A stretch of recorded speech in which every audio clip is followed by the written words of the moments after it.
பசங்க ஸ்நாக்ஸ் கேட்டாங்கன்னா எப்போவும் ஒரே மாதிரி செய்யாமல் இது போல் டிஃப்ரெண்ட்டாக கொஞ்சம் ஹெல்த்தியாக செஞ்சு கொடுத்து பாருங்களேன். மிச்சம் வைக்காமல் சாப்பிடுவாங்க. அதே போல் அடிக்கடி செய்ய சொல்லியும் கேட்பாங்க. நீங்கள் பருப்பு ஊற வைக்கும்போது எக்ஸ்ட்ரா ஊற வச்சுக்கோங்க. ஏன்னா டேஸ்ட் அந்த அளவுக்கு சூப்பராக இருக்கும். பருப்பு கம்மியாக ஊற வச்சிட்டிங்கன்னா அப்புறம் உங்களுக்கு கிடைக்காம போயிடும். இந்த ஸ்நாக்ஸ் பார்த்திங்கன்னா சின்னவங்க பெரியவங்க எல்லாருமே சாப்பிட்லாம்.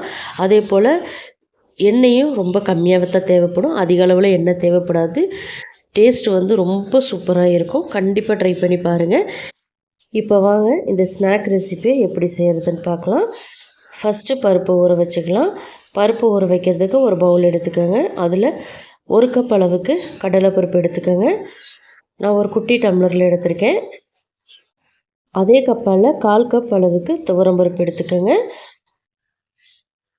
இப்போ இதில் தண்ணி சேர்த்துட்டு 3லேருந்து 4 தடவை நல்லா கழுவி எடுத்துகிட்டு வந்துடுங்க. பருப்பை வந்து நல்லா மசிச்சு விட்டு கழுவணும்.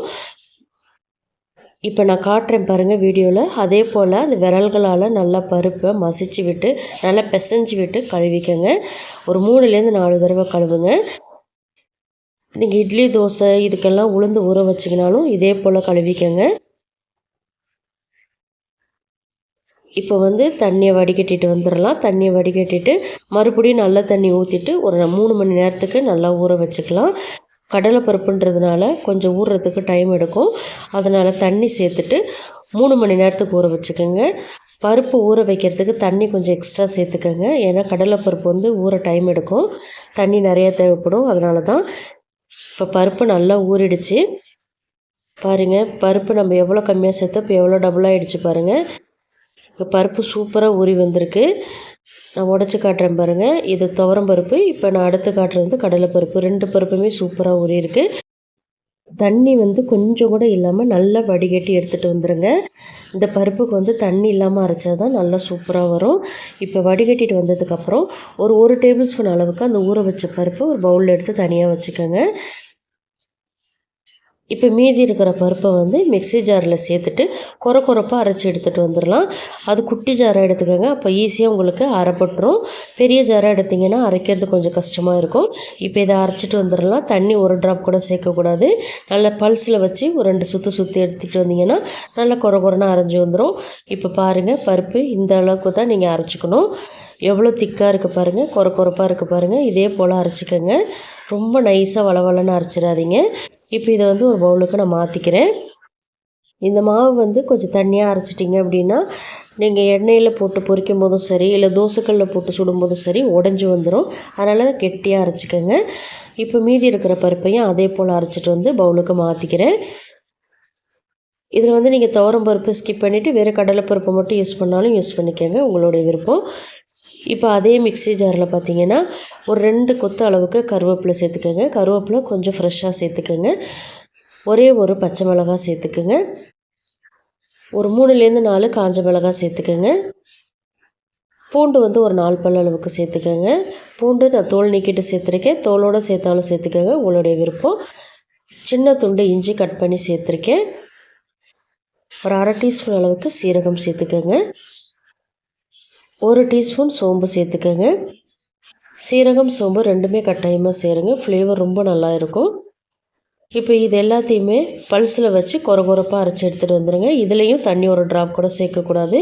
இப்போ பாருங்கள், நான் அரைச்சிட்டு வந்துட்டேன். நான் வீடியோவில் காட்டுறது மாதிரி நீங்களும் அரைச்சி எடுத்துகிட்டு வந்துடுங்க. இப்போ அதையும் இந்த பருப்பு கூட சேர்த்துக்கலாம்.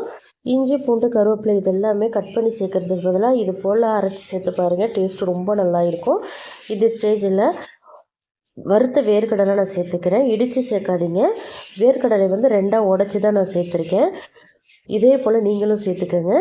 இப்போ நம்ம ஏற்கனவே எடுத்து வச்சுருந்தேன் அந்த கடலைப்பருப்பு துவரம் பருப்பு இதில் சேர்த்துக்கிறேன்.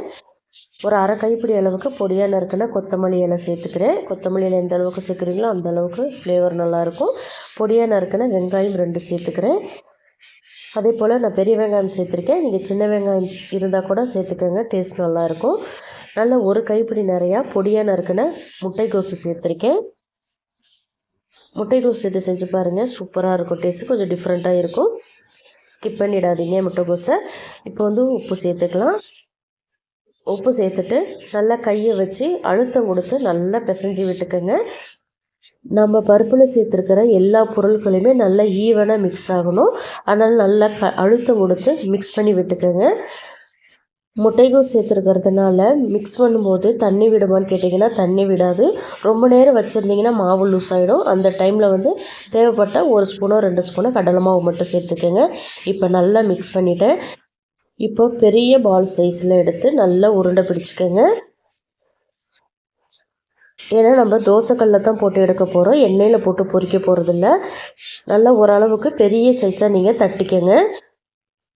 பாருங்கள், நான் வீடியோவில் காட்டுறேன் பாருங்கள். இதே போல் நீங்களும் தட்டிக்கங்க. அப்படி இல்லைன்னா இலை இருந்துச்சுன்னா இலையில் வச்சு கூட தட்டிக்கங்க.